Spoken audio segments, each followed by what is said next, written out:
अब बताऊंगा कि ऑपरेशन सिंदूर के बाद क्या हुआ, but let me say a few military things also, जिससे we understand the operation Sindoor better. तो इसमें मैं आपको 3 बातें बताना चाहूँगा मिलिट्री वाली। पहली बात, starting from the first war of Kashmir, जब लड़ाई हुई हिंदुस्तान पाकिस्तान की, एक सीज फायर लाइन बनी थी 1 जनवरी 49 को। उसके बाद हमने जंग लड़ी पाकिस्तान के साथ, 65 की लड़ी, 71 की लड़ी। See don't worry about Bangladesh, Bangladesh was a gone case for East Pakistan, for Pakistan, because East Pakistan जो था in any case was 1200 kilometers across India. There is no way they could have brought their operational logistics there for war. वो नहीं हो सकता था, वो तो जाना ही था। बट इम्पॉर्टेंट बात ये है, किसी भी जंग में हम वो मिलिट्री लाइन को ऑब्लिटरेट कर ही नहीं पाए। जो सीज फायर लाइन थी आज वो कायम है with a new name, line of control. तो हमें क्या करना चाहिए था? हमें ये करना चाहिए था कि 1990 में जब प्रॉब्लम शुरू हुई कश्मीर की, जब पाकिस्तान ने प्रॉक्सी वॉर अपनी शुरू करी, हमको अपनी कन्वेंशनल कैपेबिलिटी बनानी चाहिए थी। अगर हम अपनी कन्वेंशनल वॉर कैपेबिलिटी बढ़ाते, that would have deterred Pakistan. हमने वो नहीं किया 35 साल। तो एक जो मिलिट्री इशू था प्रॉक्सी वॉर का, proxy war is a military issue, जिसको आपको मिलिट्री मीन से खत्म करना था by building a capability that would deter Pakistan और tell Pakistan that look there will be a problem if you continue with what you are doing. We never did that. Now with the coming of the Modi government, obviously it has been elevated to a higher level. तो ये हमने कर दिया एक। तो अब मैं थोड़ा सा पॉज करके वापस जाता हूँ, आपको एक बहुत इंपॉर्टेंट बात बतानी भूल गया हूँ, वो बहुत ज़रूरी है। वो बात ये है कि 5 अगस्त 2019 को हमने 370 हटाया, बिना सोचे समझे कि इसका सिक्योरिटी इम्प्लीकेशन क्या है, वो मैं आपको बताना चाहता हूँ। हुआ क्या कि 6 अगस्त को पार्लियामेंट में union home minister Amit Shah ने कहा कि we will be making now the state of Jammu and Kashmir into 2 union territories. उसमें पाकिस्तान ऑक्यूपाइड कश्मीर और गिलगित बल्टिस्तान हिस्सा होगा, union territory of Jammu and Kashmir, Aksai Chin हिस्सा होगा लद्दाख यूनियन टेरिटरी की, लद्दाख की। The same day Chinese rejected that, they protested, they said Aksai Chin is with us, it was always with us, you can't show it on your maps, new maps as part of the Ladakh union territory. 11 अगस्त को 2019 Jaishankar, as the External Affairs Minister, he travelled to China to meet up with his counterpart Wang Yi to explain to him that look, we have made the maps, but it does not change our position on the ground as far as line of actual control is concerned. China rejected that suggestion. Meanwhile, 370 जब हटा तो पाकिस्तान में भी खलबली मची। The then Prime Minister Imran Khan and the Army Chief Bajwa, General Bajwa, they both went to China to confabulate with the leadership there. Xi Jinping gave personal time to General Bajwa और उन्होंने general Bajwa को ये कहा कि आप development पे focus करिए। मुझे ये बात ऐसे पता है कि अप्रैल 2022 में पाकिस्तान की जो सरकार थी उस समय इमरान खान की, they release the first national security policy and I was one Indian they had invited there. तो वहाँ प्राइम मिनिस्टर भी बोले, वहाँ आर्मी चीफ भी बोले, उसके बाद आर्मी चीफ और मेरी बातचीत हुई। तो मैंने उनसे पूछा, मैंने कहा जी आपकी नेशनल सिक्योरिटी पॉलिसी है, it all talks about connectivity and development, what about the Kashmir issue? So he told me that I had a long meeting with Xi Jinping and Xi Jinping told me personally that you focus on development. What Bajwa did not tell me is that Xi Jinping also told him, जहाँ तक security का ताल्लुक है पाकिस्तान की, we take responsibility for that. तो हुआ क्या, अगर हम लोगों ने ध्यान से देखा होता तो 2 चीज़ें होनी शुरू हो गई 2019 से।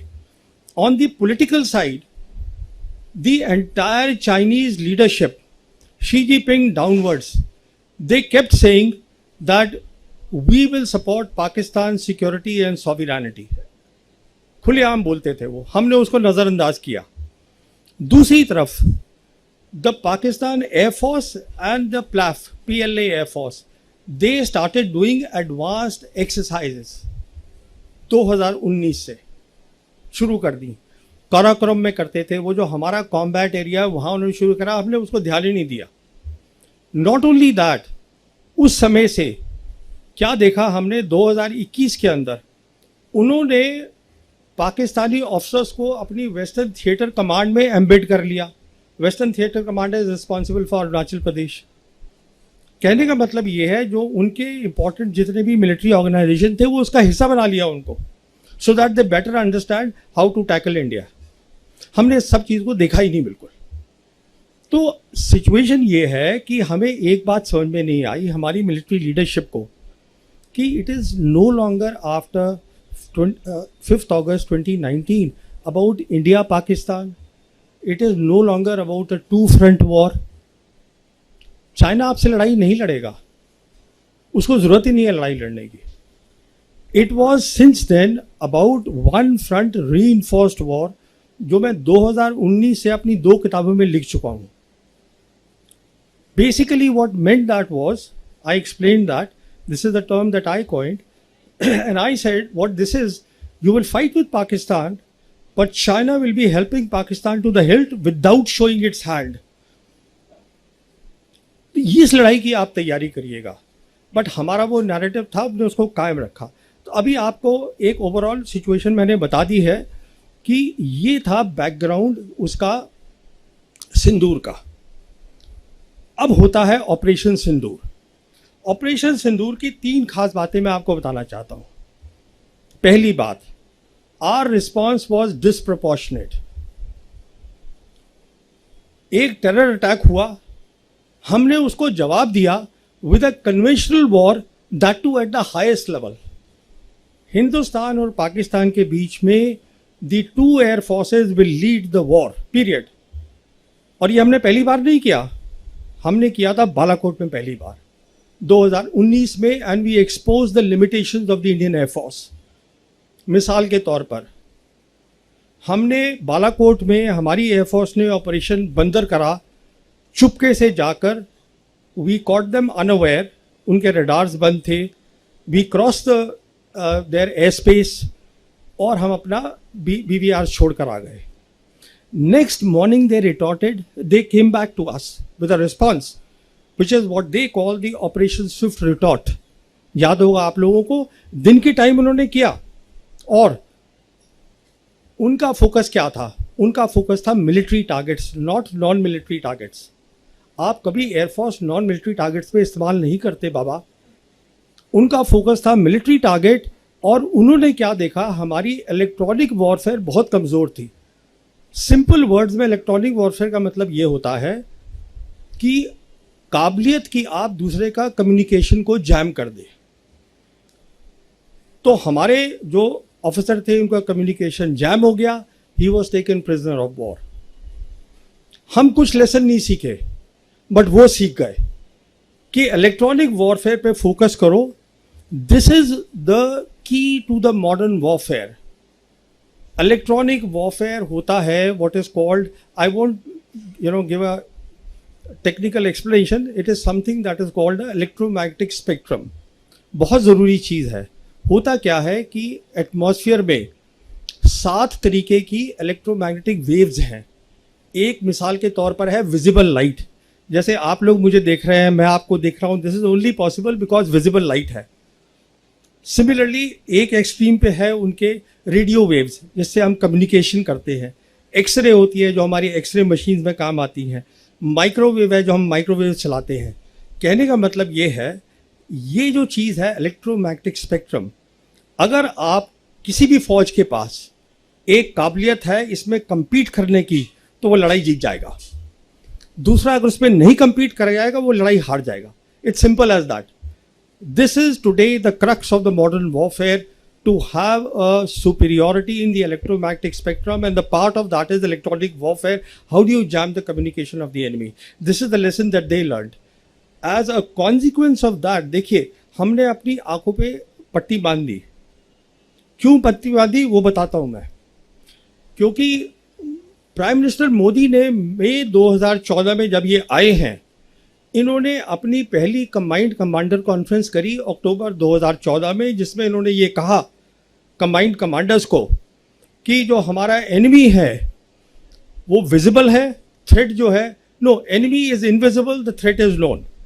It's a famous statement now made by the Prime Minister, basically saying that we have to focus on the terrorist and not on the Pakistan, which is harboring the terrorists or which is the hub of the terrorism. तो वो focus वो बन गया कि सब conventional war हमें करनी है, हमें काउंटर टेररिज्म को करते रहना है. उसी समय मुझे याद है एयर चीफ हमारे होते थे, एयर चीफ मार्शल अरूप राहा.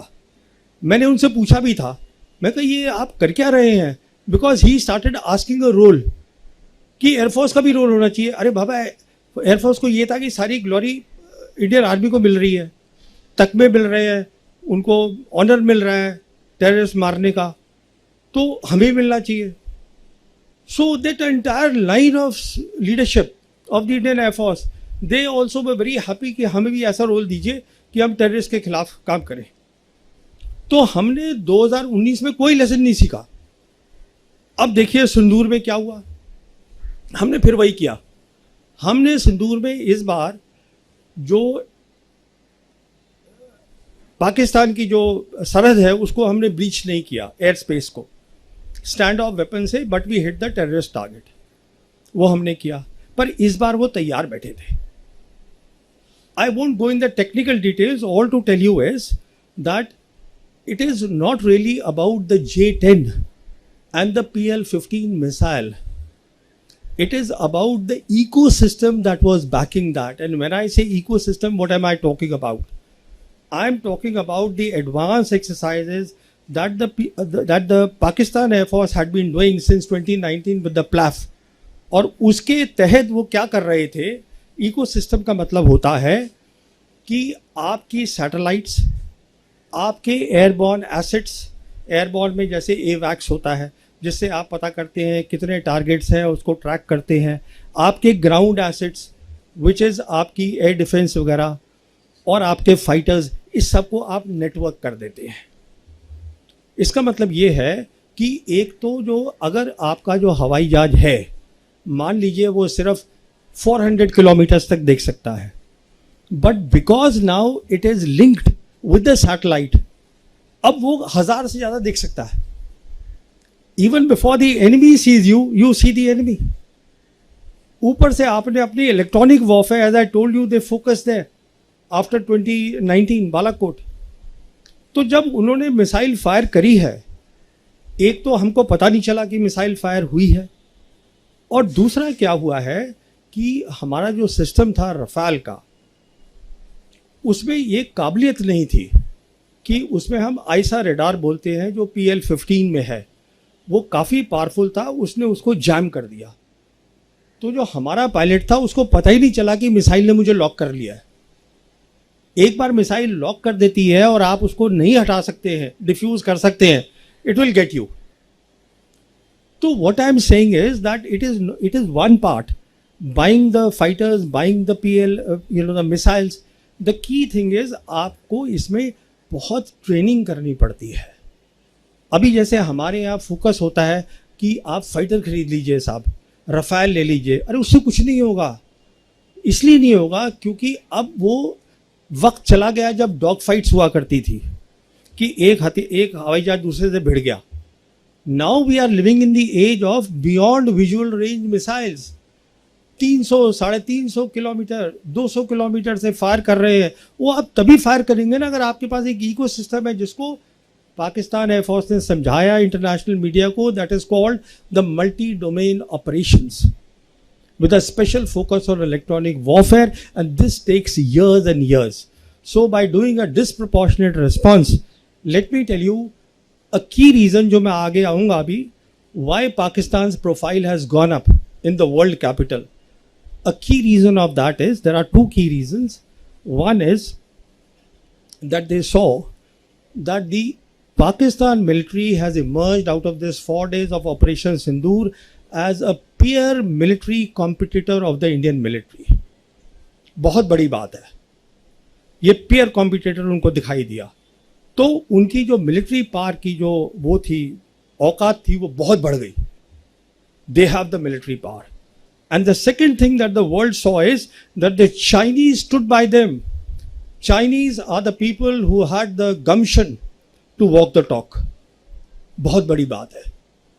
तो पहली तो ये बात हुई, डिसप्रोपोर्शनेट रिस्पॉन्स से हमने अपनी इंडियन एयरफोर्स की काबिलियत को दिखा दिया और हमारे लॉसेज हुए हैं. I don't want to go into those losses at this stage.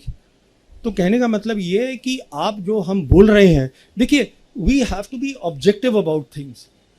और ऑब्जेक्टिविटी हमें ये बताएगी कि अगर आप ज्योग्राफी देखिए पाकिस्तान की ज्योग्राफी ऐसी है जो इलोंगेटेड है, उसमें डेप्थ नहीं है. उसकी जितनी भी एयरफील्ड्स हैं वो 2050 किलोमीटर के अंदर अंदर हैं सारी की सारी मैक्सिमम. और जो हमारा S-400 है, हमारे ब्रह्मोस है, वो उसको इजीली कवर कर सकता है. Now what they have done is they have gone to China, and China is giving them a deadly combination of what is called the J-35A and the HQ-19, which is the air defense system. बहुत powerful air defense system है. It is meant for the IRBMs, intermediate range ballistic missiles, and the KJ-500, which is the airborne assets. तो ये एक बहुत बड़ा combination है जो उनको मिल रहा है. And I won't be surprised, वो पैसे वैसे नहीं लेंगे, उसको ऐसे ही दे देंगे क्योंकि उनको फ़ायदा हो रहा है दो तरीके से. एक तो फ़ायदा हो रहा है कि विदाउट फाइटिंग उनके जो हथियार हैं, they are getting operationally validated, उनकी आर्म सेल बढ़ेगी. दूसरा फ़ायदा हो रहा है, they are cutting India to size through Pakistan. बहुत फ़ायदा है. तो कहने का मतलब ये है, दोनों ने लेसन लड़े हैं, सीखे हैं, पर हमारा लेसन जो है हमें उस पर ध्यान देना है. दूसरी बात, न्यू नॉर्मल क्रिएट करा है. जैसे बताया था अभी कि ये पॉज हुआ है, सीज फायर नहीं है कि जहाँ पर दोनों साइड बैठ के बात करती हैं और तय करती हैं कि ठीक है ये टर्म्स होंगी सीज फायर की. ऐसा कुछ नहीं है, कोई भी साइड इसको लिफ्ट कर सकती है. कहने का मतलब है, we are today living at the age of war. Please understand what I am saying, because we are up against a combination of Pakistan and China and it's extremely lethal. As I said, it's a one-front reinforced war that we are looking at. And all this talk that I keep hearing, कि अब drones चाहिए, of course you need drones. But more than drones, what you need is, in which nobody is talking about in my country, are the capabilities in the virtual domains of war. And when I say virtual domains of war, I am talking of three things. I am talking of electronic warfare, which is the electromagnetic spectrum. I am talking of cyber capabilities, and I am talking of space. They all link up. Because if you lose here, you lose the war. Simple.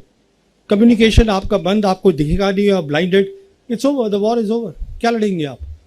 तो वो आपको पहले बनाना है. फिर आपको air force का ecosystem बनाना है. So all these things are there, and we are living dangerously. That is the second point.